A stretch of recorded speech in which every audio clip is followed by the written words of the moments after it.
పవన్ కళ్యాణ్ గారి నాయకత్వం, పవన్ కళ్యాణ్ గారి నాయకత్వం, జై జనసేన, జై జనసేన.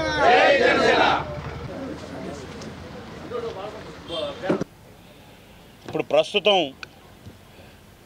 మేము ప్రెస్ మీట్ పెట్టడానికి ప్రధాన కారణం భారతదేశంలో మనకు అడ్జసెంట్ రాష్ట్రాల్లో ఏ స్టేట్లో అయినా ఒక ఫారెస్ట్ మంత్రి, అటవీ శాఖ అంటే ఇప్పటికే 2-3 ఆయన్ను ఆదర్శంగా తీసుకొని అంటే ఏ విధంగా ముందుకెళ్తున్నారు జంతువుల విషయంలో, లైక్ కుంకి ఏనుగులు, అలాగే ఫారెస్ట్లో ఉండేటువంటి చెట్ల విషయంలో అని ఆయన ఒక చిన్న నిత్య విద్యార్థి మాదిర శాఖను నేర్చుకొని ఆయన ఎర్రచందనం వెంకటేశ్వర స్వామి, మనం కూడా ఏం పిలుస్తాం ఇక్కడ తిరుమలేసుని తొలి గడప కడప అంటాం, మరి అటువంటి వెంకటేశ్వర స్వామి గాయం నుంచి వచ్చిన రక్తంతో మొలిచిన చెట్లే ఎర్రచందనం చెట్లు అని చెప్పి అంత ఎమోషనల్గా చేసి ఈ నేచర్ సమతుల్యతను కాపాడడానికి ప్రధాన కారణమైనటువంటివి ప్రకృతి సమతుల్యతను, మరి అటువంటి చెట్లను కొట్టి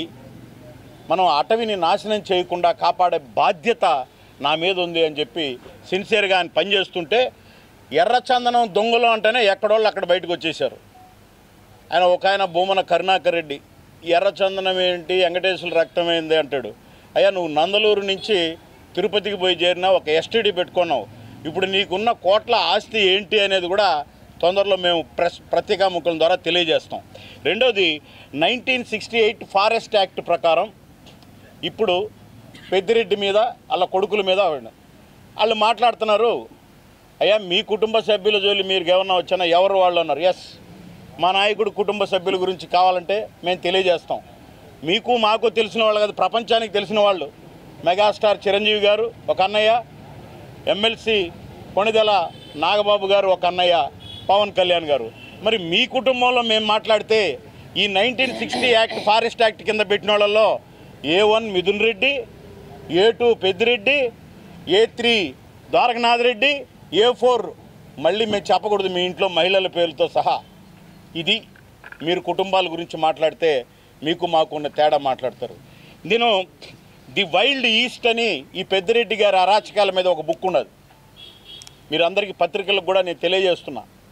ఆయన ఒక సామాన్య కాంట్రాక్టర్గా మొదలై ఈ బుద్ధు కోటాను కోట్లు సంపాదిస్తున్నాడు. సాక్షాత్తు అటవీలోకి వెళ్ళి 106 ఎకరాల ప్యాకేజీ ఫామ్ హౌస్ కట్టి అక్కడ అటవీ భూములను దోచుకొని అక్కడ ఒక బంగ్లా కట్టారు. మీ అందరు చూడండి ఆ బంగ్లా. ఆయన అడిగితే ఏం చెప్తాడంటే, రాత్రులు వచ్చే కూలోళ్ళ కోసం ఏదో నేను కట్టినాను అది. సార్ అంత రాత్రులు ఆ అడవిలో కూలోళ్ళకి ఏం పని సార్, నువ్వు చెప్పిన చెట్లు నరకడం తప్ప? అదే అడుగుతున్నాం మేము. మీరు ఇంకిటాటి సాలిండి. దానికి తోడు మళ్ళీ వాళ్ళ కుమారుడు వచ్చినాడు. ఆయన వచ్చి పవన్ కళ్యాణ్ గారు అది మా భూమే, మీరు తెలుసుకొని క్షమాపణ చెప్పాలి అంట. నీ మీద కేసు బుక్ అయిందంటే క్షమాపణలు ఎవరు చెప్పాలి?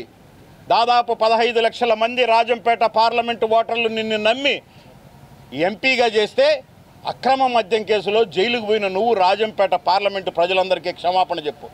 ఒక రాష్ట్ర ప్రభుత్వం ప్రతిష్టాత్మకంగా ఒక ఫారెస్ట్ మంత్రిగా గత ప్రభుత్వంలో నిన్ను నిలబెడితే నీ నీ నీ నీ నీ యొక్క రకం ఇది. ఈ విధంగా అటవీ ఆస్తులు దోచుకున్న నువ్వు ఈ రాష్ట్ర ప్రజలకు క్షమాపణ చెప్పు.